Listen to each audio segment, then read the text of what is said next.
Chers frères et sœurs en Christ, bien-aimés dans le Seigneur, amis et connaissances, grande est ma joie de me retrouver en votre présence en ce jour pour partager un morceau de vie de la parole vivante.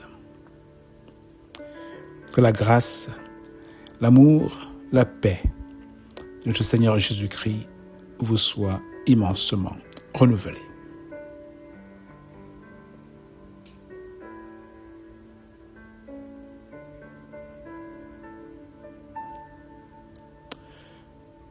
Voici la parole vivante.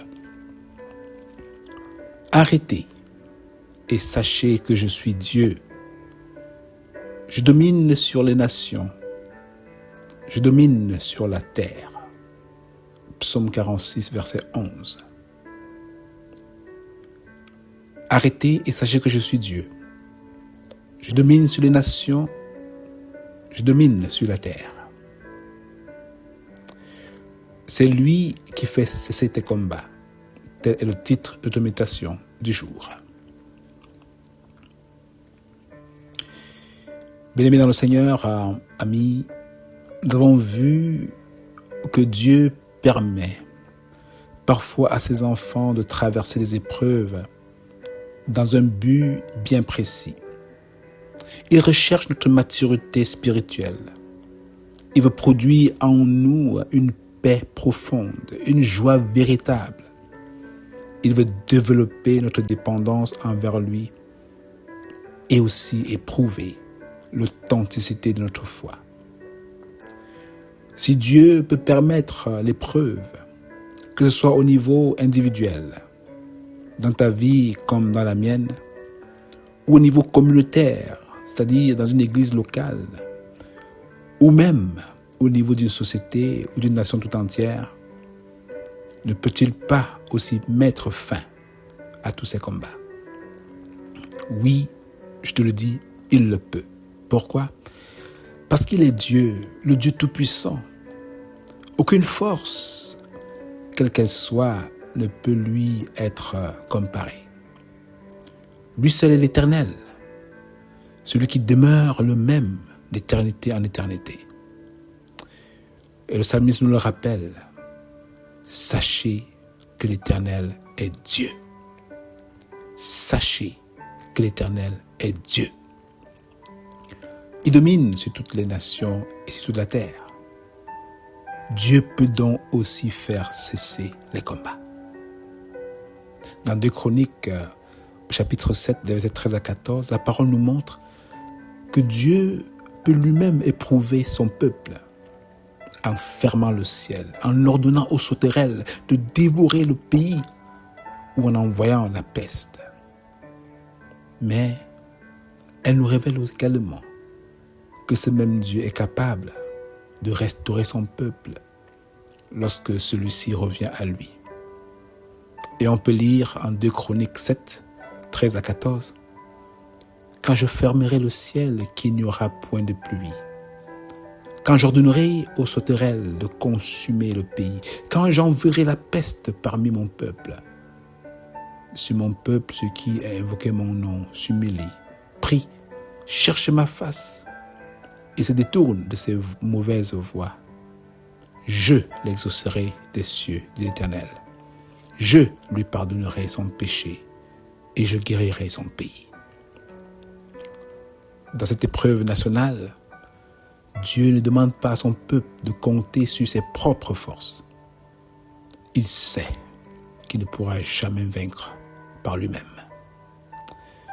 Cette vérité est également valable à l'échelle individuelle. Oui.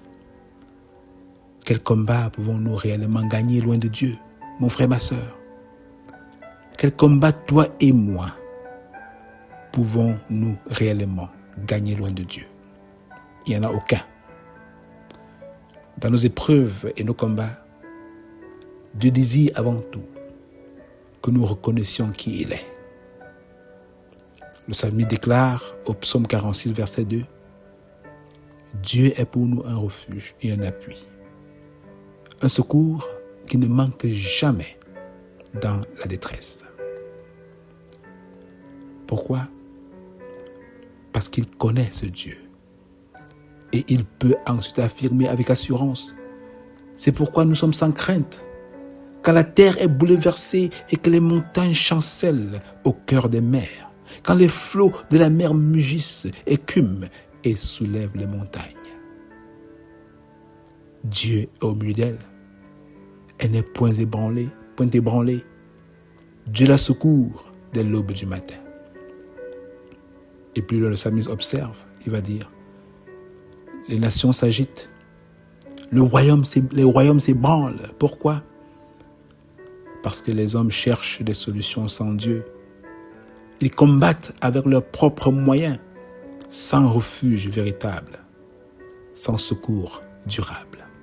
Pourtant, Dieu est là.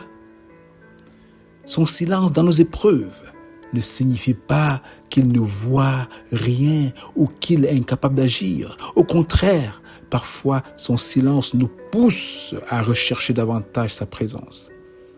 Son silence nous pousse à nous humilier, à prier et à reconnaître que notre délivrance ne peut venir que de lui. Le psalmiste avait compris cette vérité. Il avait remis tous ses combats entre les mains de Dieu. C'est pour cela qu'il pouvait dire « L'Éternel des armées est avec nous. Le Dieu de Jacob est pour nous une haute retraite. » Psaume 46, verset 8.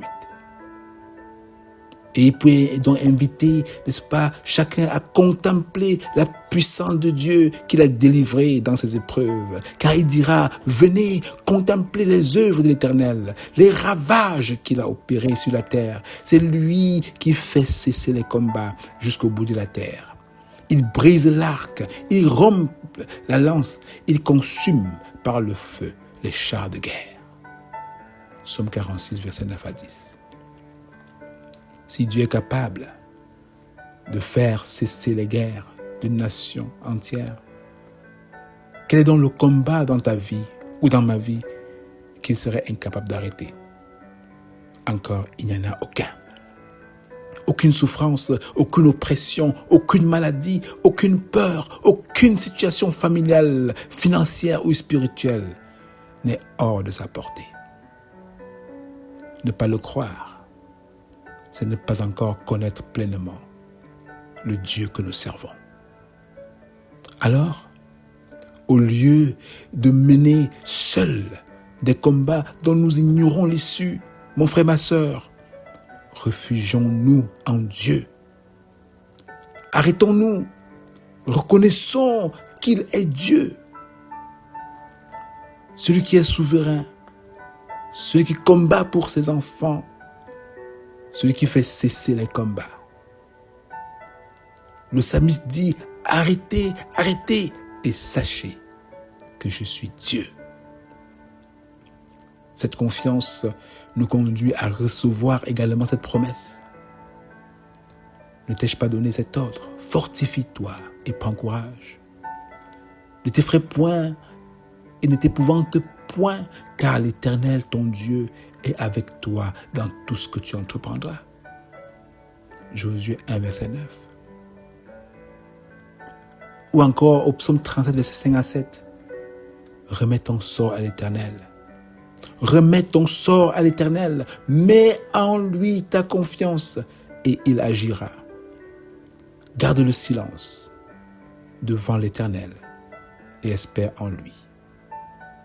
Psaume 37, verset 5 à 7. Arrêtez et sachez que je suis Dieu. Prions. Et après cette prière, je nous laisse avec un morceau spécial.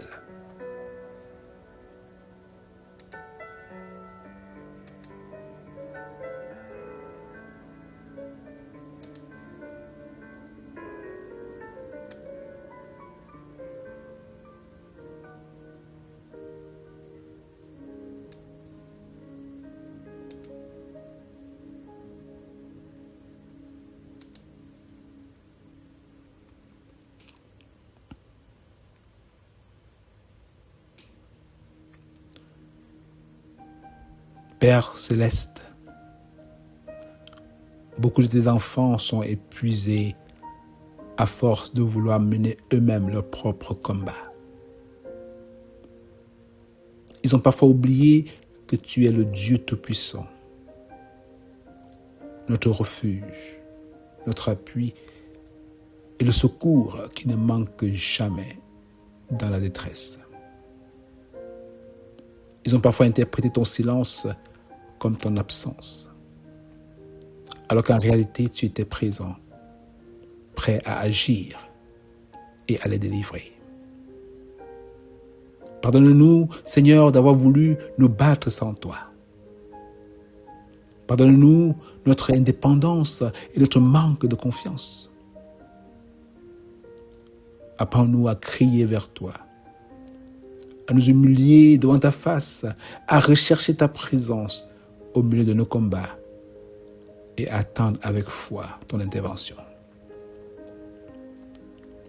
Donne-nous de voir ta puissance se manifester afin que toute la gloire te revienne.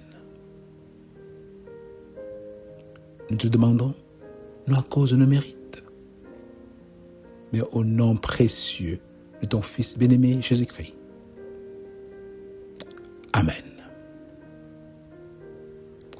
Sois béni mon frère, sois béni ma sœur et passe le mot, afin que d'autres aussi, dans leur combat, puissent se réfugier dans les bras de l'Éternel et le laisser combattre. Passe le mot et contribue pour ta part à la propagation de la bonne nouvelle. Passe le mot, encourage et sauve une âme. Je vous ai un morceau, ce morceau interprété par Céline Daldus.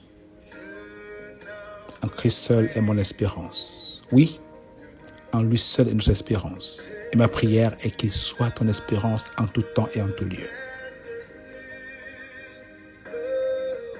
Bonne journée et à une prochaine édition de la Parole Vivante. C'était votre serviteur, Kelly Brown.